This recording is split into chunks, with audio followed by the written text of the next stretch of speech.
Stepping aside just from the question of accounting standards and looking at the value of reporting and accounting within entities particularly, but also to other parties. If, for example, you are a smallish proprietary company, you're not required to lodge financial statements, what should you be doing about your own accounting and reporting within your own sphere? On the one hand, you could take a very simple view of this, that the corporation's law requires you to have adequate books and records, and a basic set of accounts every now and again will be part of complying with that requirement. And you might take the mentality that this is largely a tick-the-box compliance exercise that, if anything, is taking time away from the business. That's one mentality. I think the other mentality is to look at what we are trying to do in general purpose financial reporting and think about what can be learned from that and how useful it might be within a business. For example, financial instruments are thought to be a very complex part of general purpose financial reporting, and they can be. It is possible to have some very structured, difficult, sculptured circumstances in which determining the correct accounting is quite difficult. But the basics of that area are things that I think any business would need to think about.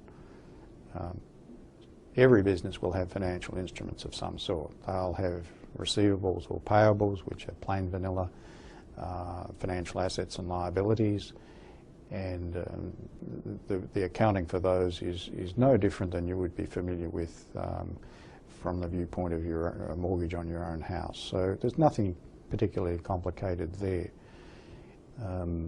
But as soon as you start to enter into other types of instruments, you really do need to pay attention. There is nothing to stop a small business actually holding almost inadvertently a derivative that could spell the end of the business. We've certainly seen examples of small entities with fairly exotic derivatives, sometimes blissfully ignorant of how exotic they are. But just as a large business can be blown out of the water with a derivative, so too can a small one. So when you're managing a business, you need to understand how a derivative works, how you might actually become involved with one accidentally, and what you should be thinking about over time while you hold it. When I say you can have these accidentally, one of the most common sources of derivatives are to be found in the small print of contracts, either for why banks have got enormous problems with credit risk derivatives that previously were thought to be the source of a lot of money and no risk. They turned out to be anything but riskless. So there is something to be learned even at the most complex end of life. The broad message that I would give to you is, no matter how arcane accounting standards might seem to be to you, they are being driven by a desire to reveal the economics of a business.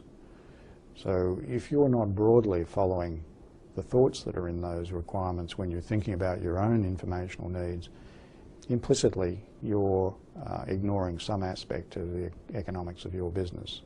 Is that good management, would be the question. It doesn't mean you have to go to all the ends of proper disclosure for outside parties, external users, but nevertheless the decisions you're making should be based on information that is relevant to you. And there will not be too many parts of the core of individual accounting standards that are not relevant to that thinking.